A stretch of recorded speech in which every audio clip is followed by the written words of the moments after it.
Takribani watu 10 wameuawa katika vurugu za baada ya uchaguzi katikati mwa Uganda, wakati matokeo ya awali yakimpa Rais Yoweri Kaguta Museveni zaidi ya 75% ya kura na upinzani ukipinga uhalali wa zoezi hilo. Kulingana na matokeo ya awali yaliyotangazwa na tume ya uchaguzi, Museveni alikuwa akiongoza kwa zaidi ya 75% ya kura, huku mpinzani wake wa karibu Bobi Wine akiwa zaidi kidogo tu ya 20%. Uganda inaendelea kushikilia pumzi huku taifa likisubiri matokeo ya mwisho ya uchaguzi wa rais, zoezi ambalo tayari limegubikwa na umwagaji damu, hofu na madai mazito ya udanganyifu. Polisi nchini Uganda wanasema takribani watu 10 waliuawa katika vurugu zilizotokea usiku kucha katikati mwa nchi hiyo, saa chache baada ya kupigwa kura katika uchaguzi unaoonekana kumwelekea Rais Yoweri Kaguta Museveni kuendeleza utawala wake hadi muongo wa 5. Kwa mujibu wa tume ya uchaguzi ya Uganda, matokeo ya muda yanaonyesha Museveni akiwa na 75.4% ya kura dhidi ya 20.7% za mpinzani wake mkuu Bobi Wine, baada ya kuhesabiwa kwa karibu 60% ya vituo vya kupigia kura. Matokeo ya mwisho yanatarajiwa kutangazwa mapema Jumamosi. Wakati hayo yakichomoza, yaarifiwa ya kwamba kumetokea vurugu na madai ya mauaji huko katika maeneo ya Butambala nchini Uganda. Vurugu hizo mbaya zaidi ziliripotiwa katika eneo la Butambala, takriban kilomita 55 kusini magharibi mwa mji mkuu Kampala. Polisi wamedai kuwa kundi la wafuasi wa upinzani waliokuwa na silaha za mapanga walijaribu kuvamia kituo cha polisi na kituo cha kuhesabia kura, na kwamba vikosi vya usalama vilifyatua risasi kwa kujilinda na kuwakamata watu takriban 25. Hata hivyo, mbunge wa eneo hilo kutoka chama cha National Unity Platform NUP, Mwanga Kivumbi, ametoa simulizi tofauti kabisa.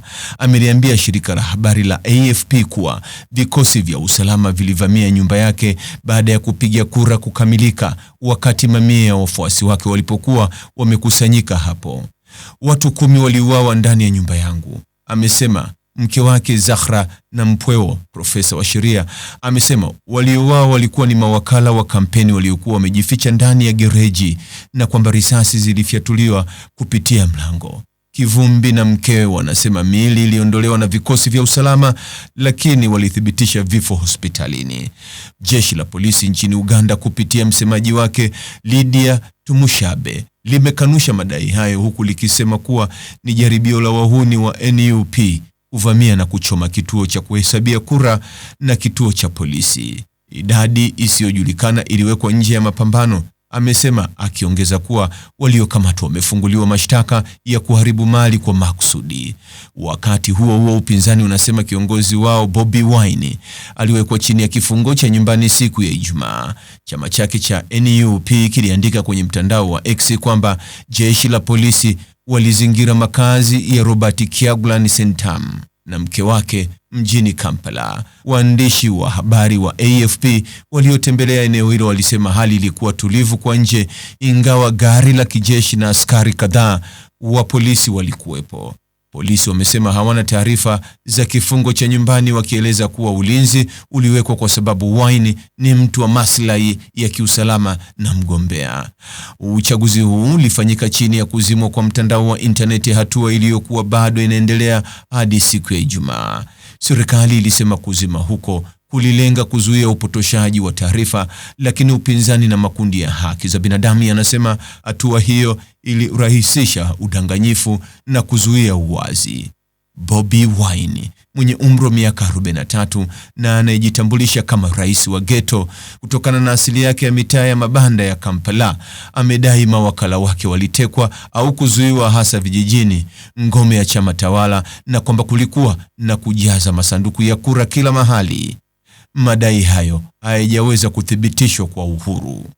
Wachambuzi wengi wanaona uchaguzi huu kama hitimisho lililotabirika. Museveni, mpiganaji wa zamani wa msituni aliyenyakua madaraka mnamo mwaka 1986, anaelezwa kuwa na udhibiti kamili wa vyombo vya dola na usalama, na anayetuhumiwa mara kwa mara kuwakandamiza wapinzani wake. Siku ya kupiga kura pia iligubikwa na matatizo ya kiufundi, ikiwemo itilafu za mashine za biometriki na ucheleweshwaji wa karatasi za kura katika maeneo mengi.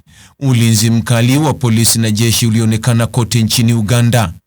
Ofisi ya haki za binadamu ya Umoja wa Mataifa ilisema wiki iliyopita kuwa uchaguzi unafanyika katika mazingira ya ukandamizaji na vitisho vilivyoenea dhidi ya upinzani, tamko linalozidisha wasiwasi kuhusu mwelekeo wa demokrasia nchini Uganda.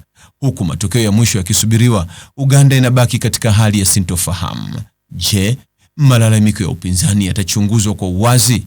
Je, vurugu zitasambaa au hali itatulia? Na je, nchi itaweza kusonga mbele kuelekea demokrasia na utawala bora au itaendelea kukwama katika mzunguko wa uchaguzi unaoacha majeraha, hofu na mgawanyiko? Kwa sasa majibu ya maswali hayo bado yanasubiriwa pamoja na tangazo la mwisho la mshindi. Mtazamaji, ni yapi maoni yako kuhusiana na taarifa hii? Andika maoni yako katika sehemu ya ujumbe hapo chini. Like na subscribe pia ili uwe wa kwanza kupata habari wa chungu tele. Hii ni Focus News. Jina langu ni Deo Kaji Makomba.